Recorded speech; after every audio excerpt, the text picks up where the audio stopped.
A'udzu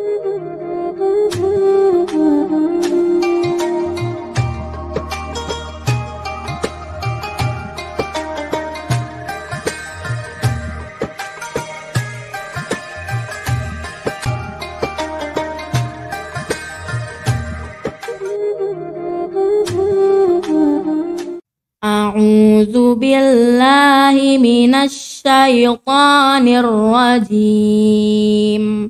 Bismillahirrahmanirrahim. Innahu min Sulaiman wa innahu bismillahirrahmanirrahim. Alla ta'lu alayya wa'tuni muslimin.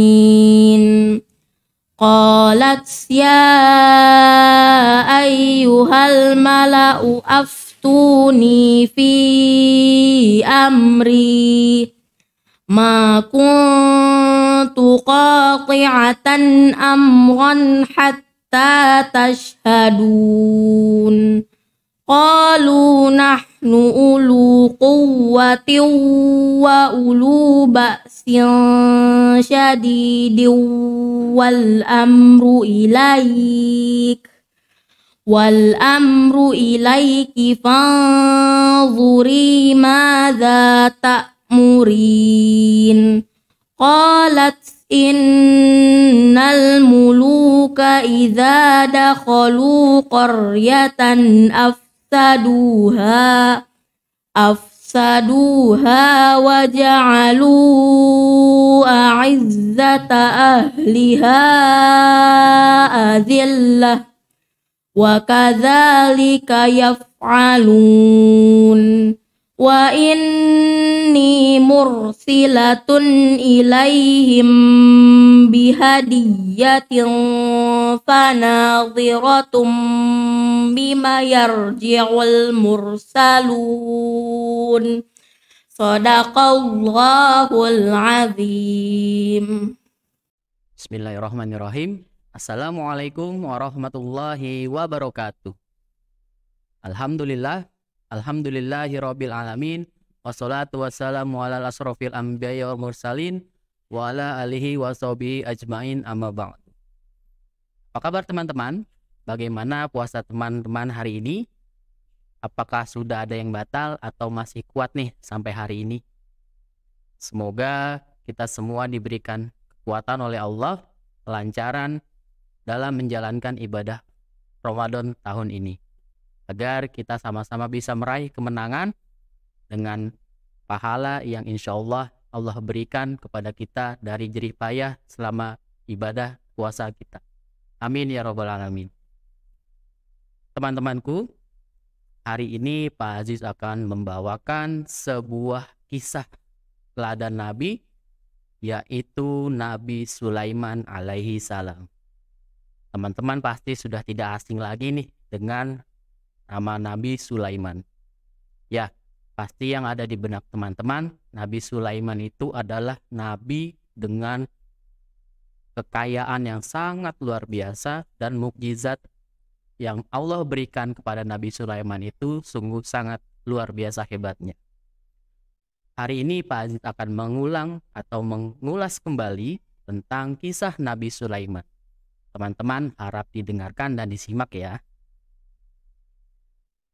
Nabi Sulaiman alaihissalam sebagai salah satu dari 25 Rasul Allah Subhanahu wa Ta'ala yang wajib kita ketahui. Nabi Sulaiman sendiri adalah merupakan nabi dari salah satu keturunan dan menggantikan Nabi Daud alaihissalam sebagai raja.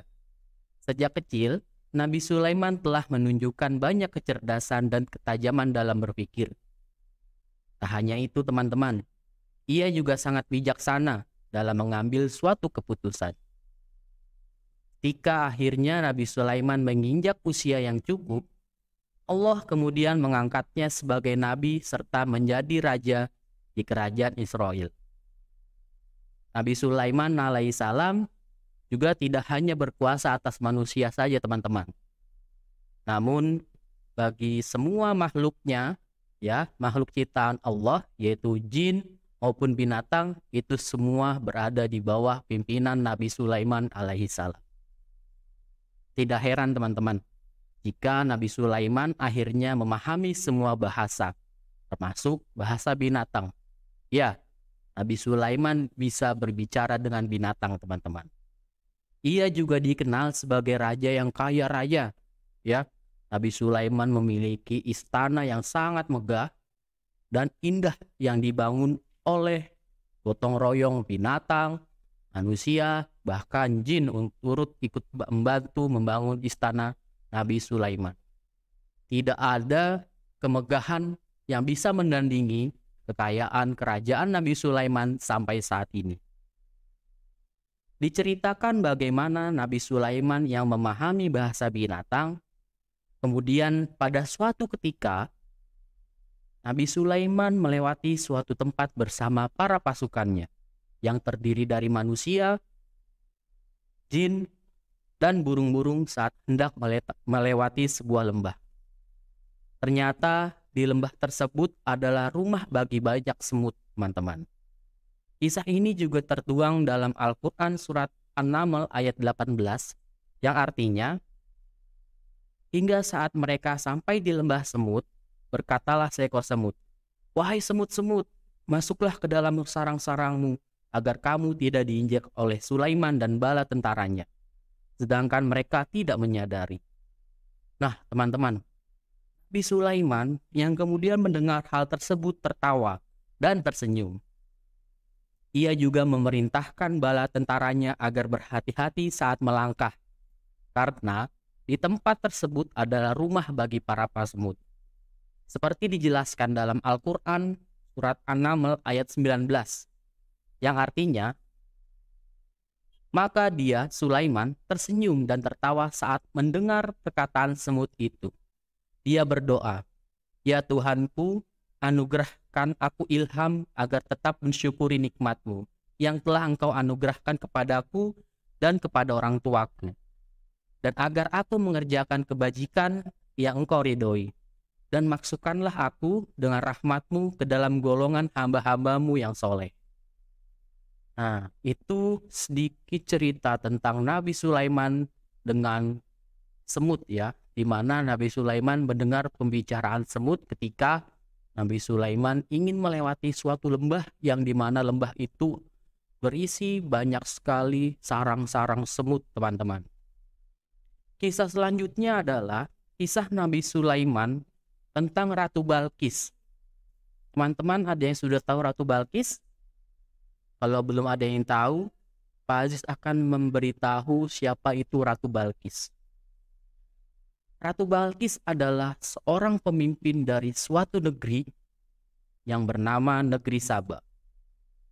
Ratu Balqis yang memiliki kerajaan dengan luas tak terkira dan rakyatnya yang hidup dengan sangat makmur. Meski mereka pada akhirnya disesatkan oleh iblis, sehingga mereka tidak menyembah Allah, teman-teman, melainkan mereka menyembah matahari. Pada burung hudhud yang mengabarkan Ratu Balqis, Sulaiman kemudian mengirimkan surat kepada Ratu Balqis. Setelah membacanya, Ratu Balqis pun memanggil para pasukan penasehat kerajaan untuk menyaksikan kembali isi surat tersebut yang disampaikan oleh Nabi Sulaiman melalui burung hudhud. Isi dari surat tersebut adalah demikian. Dengan nama Allah yang Maha Pengasih lagi Maha Penyayang, surat ini ada daripadaku, Sulaiman. Jangan kamu sombong terhadapku, kemudian menganggap dirimu lebih tinggi dibanding aku. Datanglah kepadaku, kemudian berserah dirilah engkau. Konon diceritakan, teman-teman, setelah Ratu Balqis menerima surat tersebut, Ratu Balqis menolak untuk tidak mengadakan peperangan dengan kerajaan Nabi Sulaiman, karena itu akan hanya merusak keindahan istana serta merugikan rakyatnya saja. Ratu Balqis juga memilih mengirimkan hadiah kepada Nabi Sulaiman. Jika memang benar Nabi Sulaiman kemudian menerima hadiah tersebut, maka Ratu Balkis akan menganggap bahwa ia hanyalah seorang raja yang senang menerima hadiah. Namun tidak hanya sampai di situ teman-teman. Nabi Sulaiman menolak mentah-mentah hadiah yang diberikan oleh Ratu Balkis. Karena apa? Karena ia telah memiliki harta benda yang jauh lebih menarik jika dibandingkan dengan hadiah yang diberikan oleh Ratu Balkis tersebut. Nabi Sulaiman pun kemudian berpesan kepada utusan Ratu Balkis agar dapat memeluk agama Allah serta meninggalkan penyembahan terhadap matahari. Nabi Sulaiman berkata, jika Ratu Balkis dan para rakyatnya mengikuti kemudian mau memeluk agama Allah, maka niscaya kerajaan Saba akan berada dalam kondisi yang aman, sejahtera, serta selamat. Setelah mendengar hal tersebut, utusan Ratu Balkis lantas pergi pulang menuju ke kerajaan Ratu Balkis, yaitu di negeri Saba. Setelah sampai di negeri Saba, utusan dari Ratu Balkis menyampaikan apa yang telah diucapkan oleh Nabi Sulaiman tadi. Kemudian Ratu Balkis memutuskan untuk mendatangi kerajaan Nabi Sulaiman.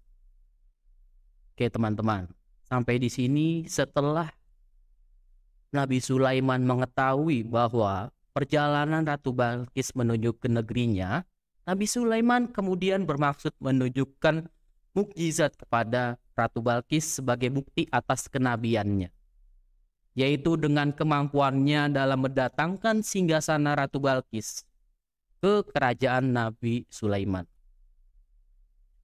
Ketika Ratu Balkis tiba, Nabi Sulaiman alaihissalam bertanya, apakah singgasana ini mirip dengan singgasana kerajaanmu?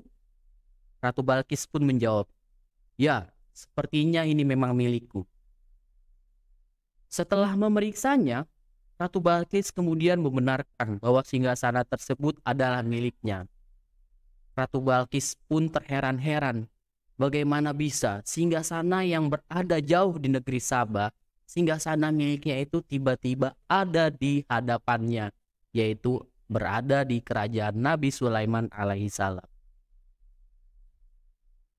Ratu Balkis juga mengatakan bahwa dirinya sebenarnya sudah mengakui kekuasaan Allah serta kenabian dari Nabi Sulaiman alaihissalam sejak burung hudhud yang membawa surat untuknya.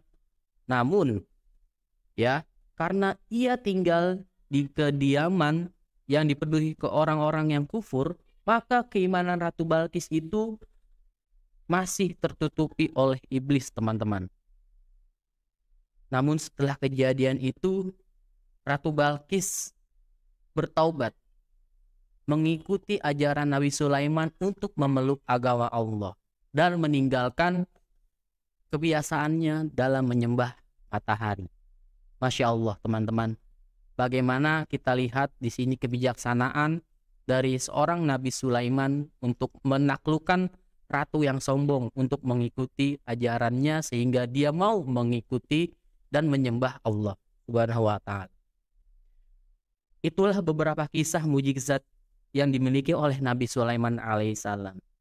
Hikmah yang dapat kita ambil dari cerita tersebut adalah sudah sepatutnya teman-teman kita menjadi hamba Allah yang selalu bersyukur dalam segala kondisi.